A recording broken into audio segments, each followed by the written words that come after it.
اس بات کے حضرت علی راوی ہیں. میں کہتا ہوں اس کے بعد کلام نہ ہو، اس سے پہلے بھی کلام نہ ہو، بس یہ جملے ہی سمجھنے کے لیے کافی ہیں. حضرت آدم علیہ السلام سے لے کر آج تک اور آج سے قیامت تک یہ شان نہ کسی کو ملی ہے، نہ مل سکتی ہے، نہ ملے گی. اور وہ واحد شخصیت ہے حضرت عثمان غنی رضی اللہ تعالیٰ عنہ. مولا کائنات حضرت علی شیر خدا رضی اللہ تعالیٰ عنہ کے راوی ہیں. میرے نبی کریم صلی اللہ علیہ وسلم نے ارشاد فرمایا، میری دو صاحبزادی یکے بعد دیگرے عثمان کے نکاح میں آئی ہیں، اور حضرت ام کلثوم رضی اللہ تعالیٰ عنہ کا جب وصال ہوا تو میرے محبوب نے فرمایا کہ اگر میری 40 بیٹیاں بھی ہوتی تو میں یکے بعد دیگرے ساری عثمان کے نکاح میں دے دیتا.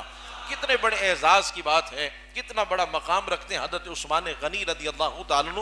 حضور فرما رہے کہ اگر میری 40 بیٹیاں بھی ہوتی تو میں یکے بعد دیگرے ساری عثمان کے نکاح میں دیتا. 2 بیٹیاں نکاح میں دی ہیں.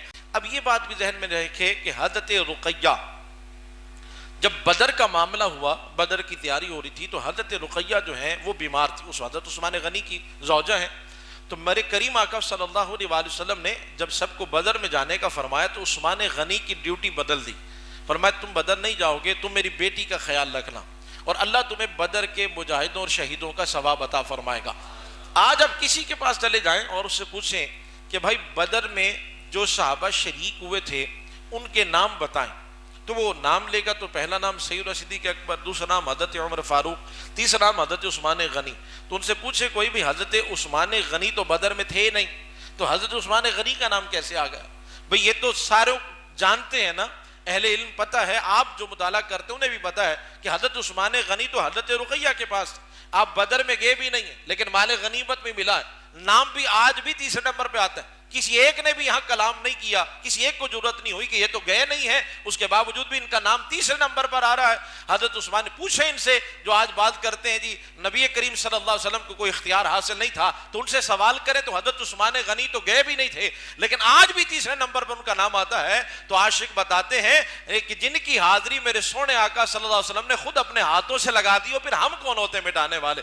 حضور تو مالک ہیں، جسے چاہے جیسے چاہے نواز دیں. نبی کریم صلی اللہ علیہ وسلم نے فرما دیا تھا عثمان تم میری بیٹی کا خیال رکھو گے تمہیں یہ ثواب، یہ درجہ عطا کر دیا جائے گا. تو آج بھی جب بھی نام لیا جائے گا حضرت عثمان غنی رضی اللہ تعالیٰ عنہ اگرچہ شریک نہیں ہوئے لیکن ان کا نام آج بھی تیسرے نمبر پر آتا ہے. حضرت عثمان غنی رضی اللہ تعالیٰ عنہ آپ موجود تھے مدینہ شریف میں، اور اللہ رب العزت میں بدر میں فتح عطا فرمائی.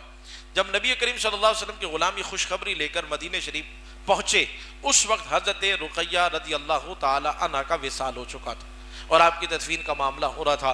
تو حضرت رقیہ کے وصال کے بعد پھر حضرت ام کلثوم رضی اللہ تعالی عنہ یہ حضرت عثمان غنی کے نکاح میں آئیں. آپ سے ایک بیٹا ہوا جو 6 سال کی عمر میں ان کا بھی وصال ہو گیا. اور یہ چھوٹی چھوٹی باتیں، یہ بیسک چیزیں ہیں، یہ ہمیں اپنے گھر میں بتانی چاہیے تاکہ گھر والوں کو، بچوں کو، زوجہ کو پتہ ہو کہ حضرت عثمان غنی رضی اللہ تعالیٰ عنہ کا مقام. تو ذو النورین، 2 نور والے، میرے خیال میں بات سمجھ آ گئی ہوگی.